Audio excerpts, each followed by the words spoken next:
I am delighted so early in the week to bring you a show that is moto kuliko pasi ya makaa. Oh yes.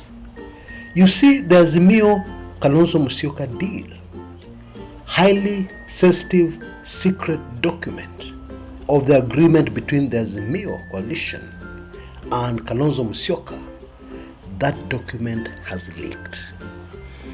And what is more is that the contents of that document are extremely revealing. And that is what my show is about today. Moto kuliko pasi ya makaa. Hey. Now, just a quick one before that. My deal, my offer on dark secrets of the Kenyan presidency, the audio-video ebook, is ending shortly. So please take advantage of it as soon as possible. You'll find details at the tail end of my show today. And then finally, those who have been praying for me over my recent personal tragedy, there's been a breakthrough, which I want to share with you. Stay with me till the end and I'll share it with you, to your utter amazement and glory to God. Right, let's get this show on the road, and don't forget to enjoy.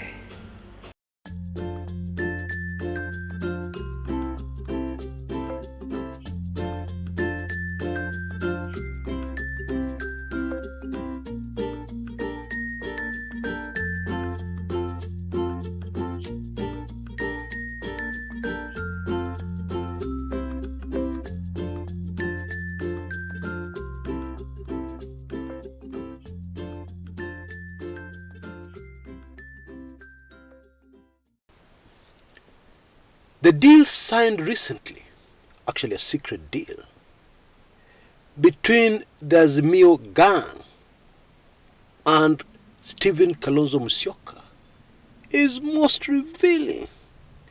It seems that somehow the document leaked. If you want to become a good political analyst, for yourself, you need to keep on asking questions all the time. And here, even in the excitement that we have access to a leaked document, even in that excitement, one needs to stop for a minute, control the excitement, and ask the question, how did this document leak? And why did somebody decide to leak it? Those are very important questions. Maybe even more important than the contents of the secret deal. Oh yes.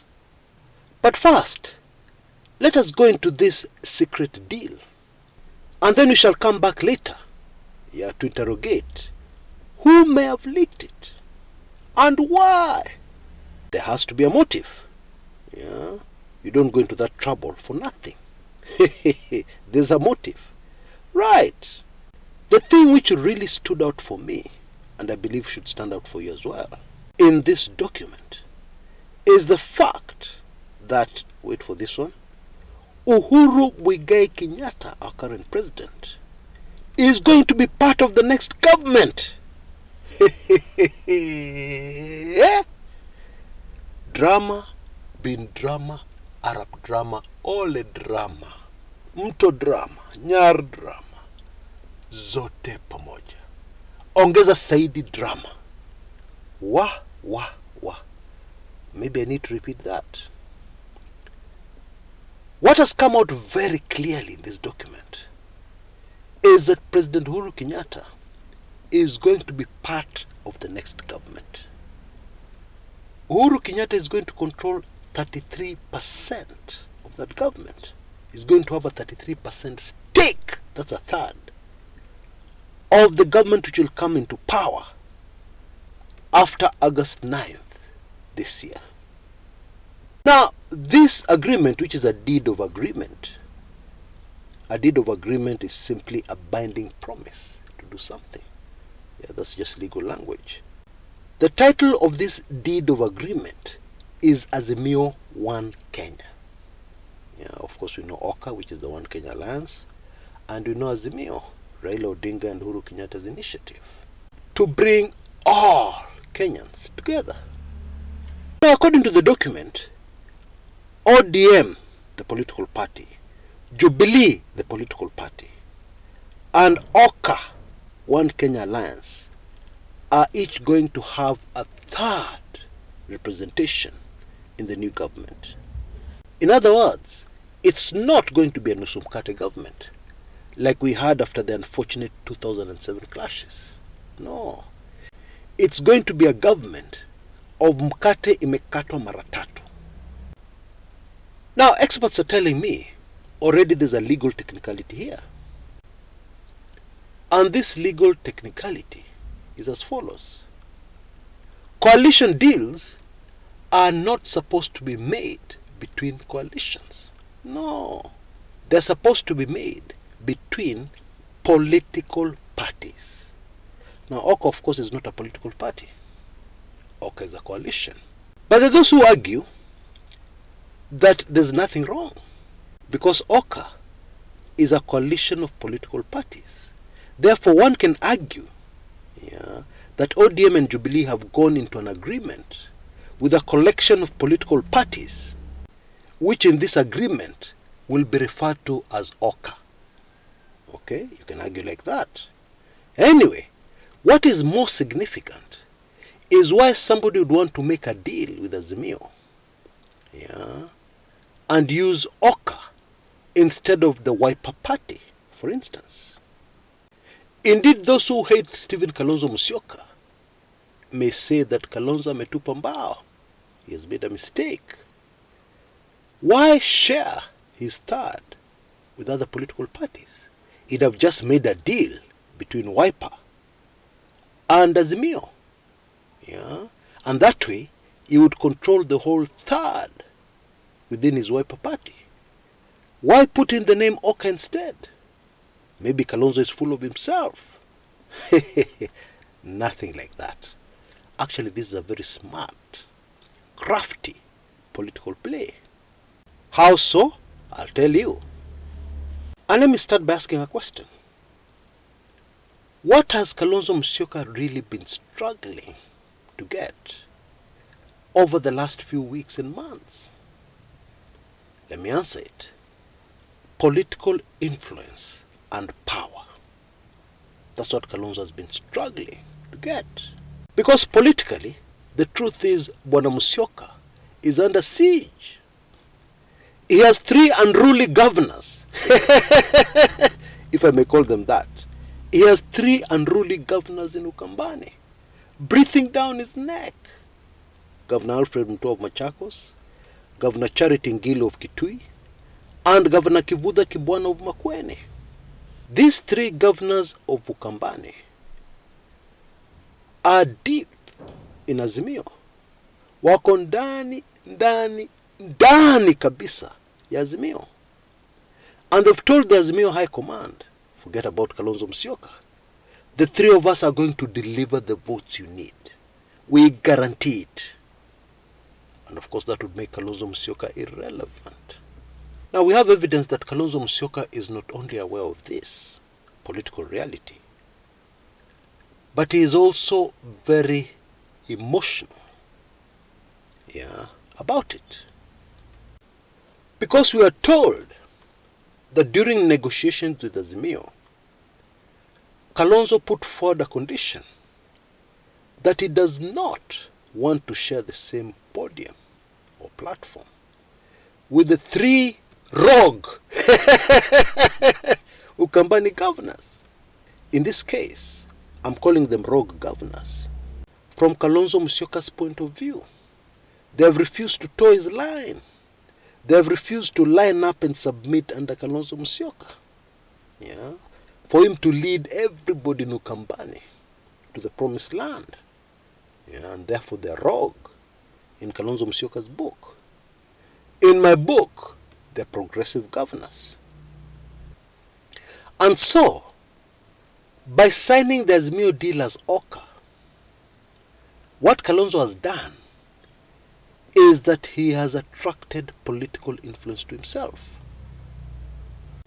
His worth politically has shot up dramatically overnight. Yeah, even before the ink on that agreement dries. Because now even people like Martha Karua and others may be attracted into Oka. And this is why I believe the recent very well covered dramatic move by Kalonzo, where the President of the Republic of Kenya went to his home, yeah, to have a meal and spend hours there. Yeah, I'm convinced that that was carefully crafted for the purposes of optics and perception, so that the next meeting Kalonzo Musyoka has, in his effort to strengthen Oka and his own political influence, he'll be able to say, when I was with the president this morning, blah, blah, blah, blah, blah. And the other person will quickly believe, this must be true. After all, the president was at his home the other day for hours. This guy has access. This guy has power. But there's something else about this agreement that is very significant. It gives a lot of power and influence to party leaders. And the assumption is, if and when the Azimio government is formed, those party leaders will retain their power and their influence in the new government. Let's break that down even further. It means that just the way Raila Odinga has had a lot of influence, is still having a lot of influence and power in the Uhuru Kenyatta administration. President Uhuru Kenyatta, then he'll be retired President Uhuru Kenyatta, will have the same power and influence in a Raila Odinga government. Correction. In fact, he's going to have more power and influence than Raila has now. Why? Because this thing is in writing. And I don't think Raila has a third of the government right now. He doesn't. Yeah. Therefore, the president is going to continue to be very powerful after his retirement. That's what comes out very clearly from this Azimio 1 Kenya deed of agreement. Actually, to those who have been closely following our politics in Kenya, this should come as no surprise. Because a long time ago, David Murang'a told us, and even Atoli told us the same thing. Where do you guys expect President Uhuru Kenyatta to go? He's too young. You expect him to go out into quiet retirement, to play with his grandchildren like Mzee Kibaki? No. The president is too young. He still has many years of active duty. And then, of course, we have always said on this channel, yeah, that the president will not really retire. And we've said it in many ways. So it should not be a surprise, really. But still, it is shocking, even to me. But it also confirms something else, yeah, that we've said on this channel. It confirms that the battle for Mount Kenya votes will not be between Raila Odinga and William Samoei Ruto. No. That battle is going to be between President Uhuru Kenyatta and William Samoei Ruto. That should be very obvious. Why? Because the Jubilee Party that will form a third of the new government will need teeth. They'll need MPs. They'll need governors, senators, etc., etc. Yeah? Otherwise, it will be an empty shell within the coalition, and that cannot work politically. And therefore, the president has no option but to win the Mount Kenya region in its entirety. For Azimio, he really has no option. He cannot afford to lose to Ruto. I'm aware that there are those of us who have swallowed UDA propaganda, hook, line and sinker, and we believe that without Mount Kenya votes, Raila cannot win. Yeah, there are those of us who believe that. And I have no problem with what people believe. Kapo tu. But you need to know, your belief is on very thin ice. It is based on nothing. Because in 2007, 2013, 2017, Raila won without the Mount Kenya votes. So what has changed in 2022? What has changed so dramatically that now Raila needs Mount Kenya votes badly? Because without Mount Kenya votes, Raila will not win. Yeah, according to those who believe this UDA propaganda and lies and falsehoods. But I have some bad news for those who are hanging on for dear life to this lie. Raila will still win the Mount Kenya region. Actually, it will be won for him by Uhuru, who badly needs it for his political future. You know, people have been arguing about Mount Kenya votes for the longest time possible. It is the pet subject of many media houses. Yeah, but with this information, that debate should be put to rest. Because what is actually going to happen in Mount Kenya with Uhuru Kenyatta versus William Samoei Ruto is a competition between a local and a foreigner. If you can put your mind around a scenario where somebody from the Rift Valley comes into the Mount Kenya region and defeats an outgoing president in his home turf, if you can wrap your mind around that, I don't see how, but if you can, nakuhurumia. It is very difficult, very difficult. Indeed, if you look at the voting patterns of the Kikuyu community, you can confidently say it is impossible.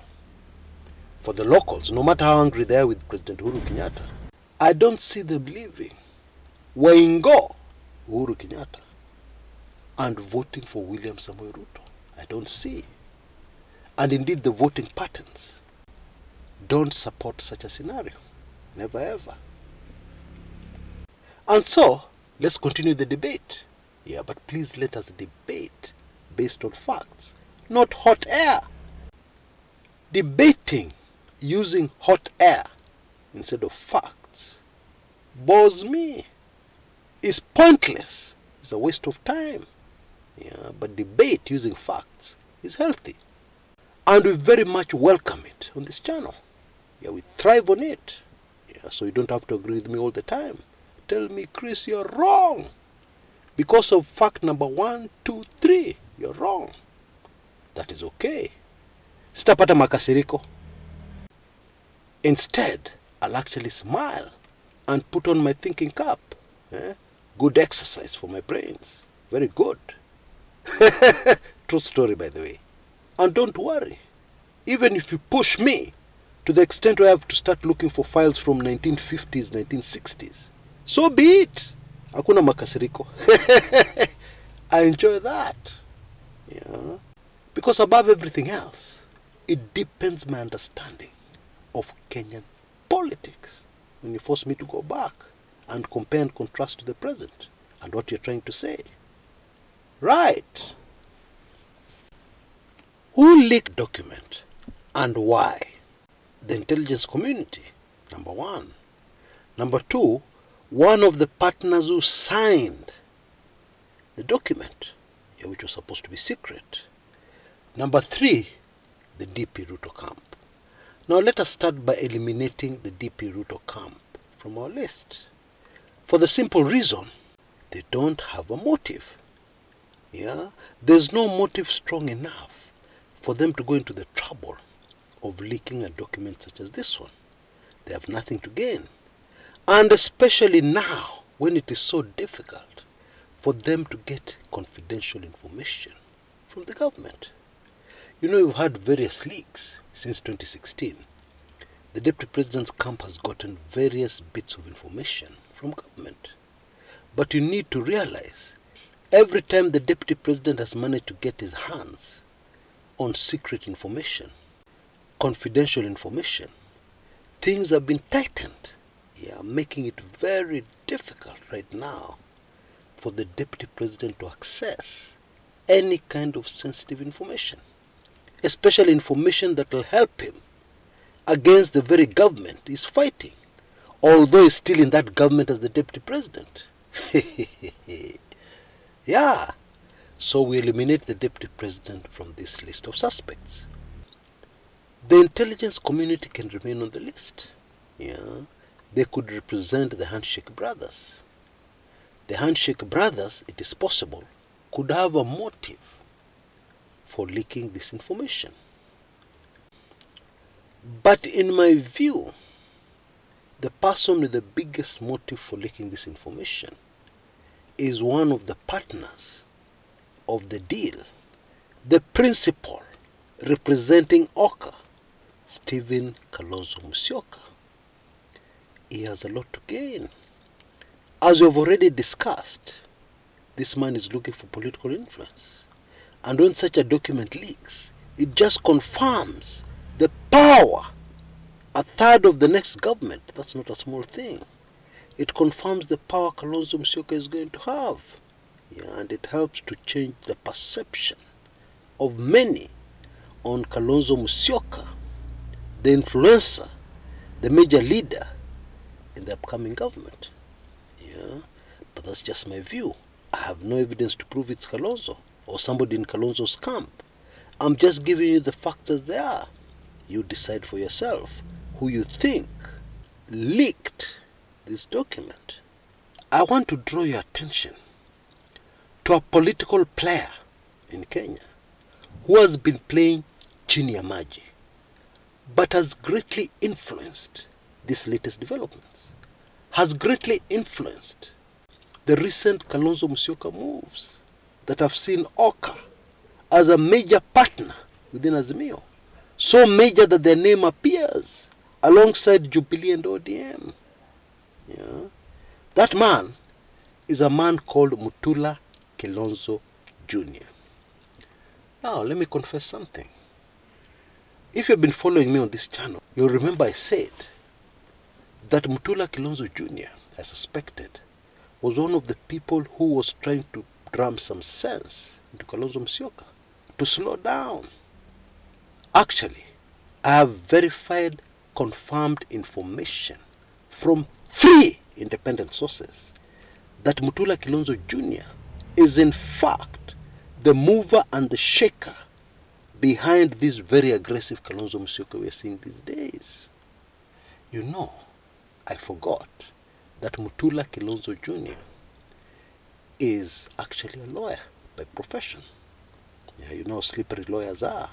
You know how lawyers are experts, gurus, at playing things chini ya maji. But above everything else, I forgot that Mutula Kilonzo Jr.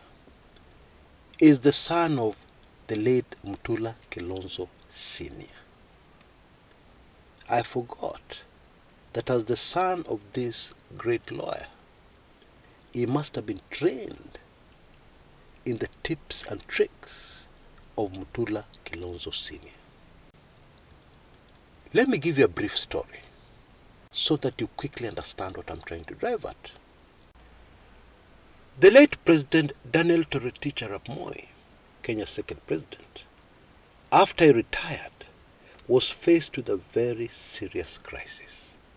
Yeah, a crisis that really stressed him.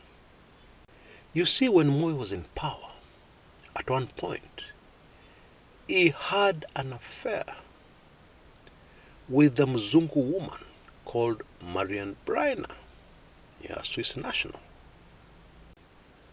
Marian Braina was previously a girlfriend to the late Njoroge Muigai, Dr. Njoroge Muigai, a key member of Jomo Kenyatta's kitchen cabinet, and a medical doctor by profession. Lakini wakakosana, with Njoroge Muigai. And by the way, I'm giving you these details with great authority because I've interviewed Braina myself. She gave me this information herself that I'm about to give you. You know, Mzungus, in case you have a Mzungu girlfriend, they don't think like Africans. Na vile walikosana itakushangaza. They fell out when Dr. Njoroge Muigai did something that he thought would please his girlfriend. He came to her one day and announced that he was going to marry her, officially, but in a traditional Kikuyu ceremony. Now, Marian Brenner had many concerns about this. top on the list, was the fact that it would draw her closer to Kenyan politics. And at that time, she had many political enemies in the country. And therefore, she felt that it would be a threat to her safety. According to Ms. Bryner, she also felt that in future, in case she had a serious misunderstanding with Dr. Njoroge Mugai, there would be diplomatic complications. Because if she needed help, maybe to get out of the country or certain help from a foreign government, her native government, there would be diplomatic concerns. Because this would be Dr. Njoroge Mugai versus herself. And Njoroge Mugai being a husband, the other government would fear creating diplomatic tensions with Kenya by helping Ms. Bryner. That's what she felt. As to how factual that can be, I have no idea, but that's what she felt. And so she went back to the good doctor and rejected his marriage proposal. And that's where the problem started. Njoroge Mugai took it very personally. And he even started dating some of her close friends. So she was very angry at this. And she decided to get back at him. And she looked around for somebody she would befriend to get back at Dr. Njoroge Mugai. I want to remind you that I'm quoting from Ms. Bryner herself. All this information is in a book I've written called The President's Lovers. Ms. Bryner's eyes settled on Daniel Toroitich Arap Moi, President. Hii inatakiwa iwe funzo na onyo kwa sisi wanaume. Kama mwanamke anakutaka, atakupata. Kuhepa ni ngumu sana. Be careful, man. Now let's go into our story. And so President Moi had a very serious problem. The affair, of course, had ended. But Marian Bryner had written a book that was about to be published, was about to go viral, describing in great detail her affair with the former Kenyan president while he was in power.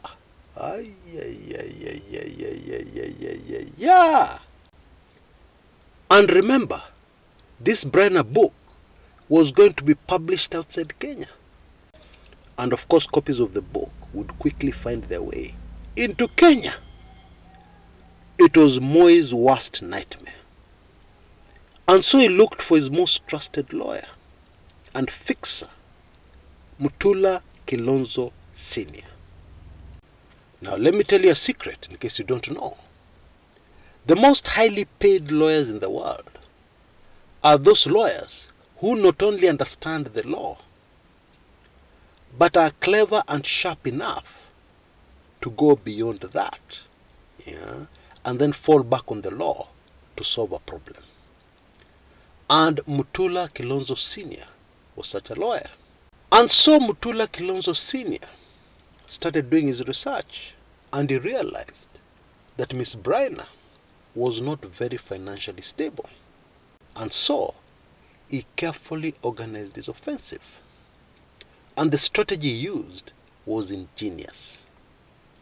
He wrote a letter to Ms. Bryner, followed it up with telephone conversations, and told Ms. Bryner that wherever she publishes that book, whether in Timbuktu or the North Pole or the South Pole, Mutula Kilonzo and his client will sue her for millions of dollars. They had the money, they had the contacts, they were capable of suing her, bringing up a very expensive lawsuit against her, any on planet Earth. Maybe she would publish the book in outer space. Maybe that would work. But anywhere on Earth, they would get to her with a lawsuit. It worked. And the former president's problem was solved just like that. A problem that must have looked unsolvable when it broke out. That man was one smart lawyer. Very smart guy. Oh yes. And now we are talking about his son, Mutula Kilonzo Jr. Do you remember the standoff at the Senate? Yeah. This thing which babaished even the great mighty government of the Republic of Kenya. People have never been sure who was really the main person, main instigator behind it. Ule alikuwa anakoroga maneno vizuri. People have not known who really it was. Some people said it was Sakaja. Others suspected it was Malala, Senator Malala. Actually, the main instigator, the main guy in that move was Mutula Kilonzo Jr. A guru at playing these games, chini ya maji. His father's son. And so, this is the man behind the new Kalonzo Musyoka. And you know, currently, Kalonzo Musyoka is not done. He's very far from being done. Yeah. He's still negotiating. Even after signing that agreement with the Azimio, he's still negotiating for more power, yeah, and more space within Kenyan politics. Which in my opinion is not wise. Because as Kenny Rogers told us in his very famous song, The Gambler, which was really about life, yeah, you know, we take various gambles in this life. And Kenny Rogers told us in his song, a gambler needs to know when to leave the table and when to stay. And even when leaving the table, there are various ways of leaving the table. Actually, two ways. You could walk away or you could run. In my opinion, Kalonzo Musyoka should run from that gambling table. That is what is best for him right now. Because it is very easy for Azimio to throw that agreement, which has somehow managed to get. Yeah, it's very easy for them to throw it into the trash can. End of story. Because the political reality is that Azimio can still win, yeah, emphatically, without Kalonzo Musyoka. That's the truth. You know, Mutula Kilonzo Jr., with all his smartness, is new to politics. He only entered politics in 2013, after his father passed on. He inherited the senatorial seat. And therefore, with all his smartness and craftiness, there are many things he may not know. And in my humble opinion, the Kalonzo team right now, together with Mutula Kilonzo Jr., are pushing their luck. And when you push your luck, things can happen, yeah, that will destroy the good work you've already done. You know, there's a nice lady on this channel. Her name is Memos. She keeps on predicting that Kalonzo Musyoka will end up with the deputy president. Yeah. She keeps on predicting it again and again and again. And I have a feeling her prediction could come to pass.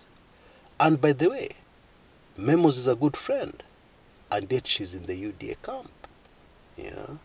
Let's debate politics, let's discuss, but let's be friends. It is not a license for us to be enemies and insult each other. Yeah, and that's a good example given you. Because Memos is in fact a supporter of this channel. She supports my work. And yet currently, she does not agree with me politically. Yeah, that's the way it should be. Now back to Kalonzo. You know, Kalonzo is still playing games. One of the games he's playing is that he went to a Kamba vernacular station and he said that once Raila becomes president, even Uhuru Kenyatta may not have access to him. Yeah, he could cut access to everybody and do his own things. In my opinion, alikuwa anachokoza. Yeah, he was provoking something. And of course that is dangerous. People cannot invite you to their house, then you start inciting them against each other. No, it could backfire very badly on you. Yeah? Don't push your luck, Kalonzo. That is my friendly advice. Don't. But then, of course, I'm sure the good senator, Mutula Kilonzo Jr., has a very smart play in the works. Yeah? In getting Kalonzo to do all these things. Yeah? Maybe he has a plan. Wacha tungoje tuone. Maybe in a few weeks, I'll be back here with a video apologizing and telling you about something I did not see. A very smart play that I missed. Yeah, that the Kalonzo team were doing. But I don't think so. I don't think so. Anyway, very quickly before I go, what I promised at the beginning. Yeah, and this is not for everybody. It is for those who have been praying with me over the witchcraft issue. Now you will know that when you do serious prayers, you expect an answer. In most instances, not in all, God responds and gives you an answer. I would like to report to all those who are still praying with me that I have received a major breakthrough. And the major breakthrough, Almighty God has revealed what happened. And yes, it was witchcraft, but the really shocking thing, which I'm still trying to digest, is that the main target of that witchcraft designed to kill was yours truly. I'm afraid I cannot go into so much detail. Yeah, but if you shoot me an email, I can give you all the details. Yeah, only those who have been praying over this issue. But in a nutshell, on the night my dear wife passed on, that very night, in fact moments before it happened, somebody was really pushing me to be somewhere. They were calling me every few minutes, inquiring where I was. And God protected me, delayed me. And what happened as a result is that what was sent to harm me ended up harming the relative of that person who sent it, who was unfortunately my dear wife. Yeah, the person who was harmed was my dear wife. But the target was yours truly. Now, those who understand these spiritual matters will know that there's some evil things which, when sent, must return with blood. And therefore, when they miss the main target, they return and harm somebody close to the one who sent it in the first place. Yeah, those who understand this issue will understand me immediately. Those who don't, I suggest you do a little research and maybe also a little prayer. It will be revealed to you. Now, of course, this is not good news. It saddens me even more, but it is a breakthrough. It is light where there was darkness. It is a revelation of what happened. And there are so many other things that have come to light as a result of this revelation. I've been able to explain so many strange happenings at around that time, which I couldn't understand before, but they now make perfect sense. Let my dear late wife rest in power, because the truth will come out, and those who are behind this evil will be exposed for everybody to see, and all the glory and all the honor will go back to Almighty God. Now, my apologies if I've lost you. I know there are those of you who have lost completely. But those in prayer, please let us continue in prayer, because I sense there's a lot more to be revealed. There's a lot more light to be shed in areas of darkness, so that I can finally have that closure over this very unfortunate event in my life. Anyway, for the rest of us, as promised, we now move on to the small clip concerning my book, Dark Secrets of the Kenyan Presidency, which is more relevant than ever. Please take advantage of the offer, which is ending very shortly. Until next time, this is Chris Kumekucha.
Out of all the political books I've ever written, and there are quite a number, Dark Secrets of the Kenyan Presidency stands out as an amazing bestseller.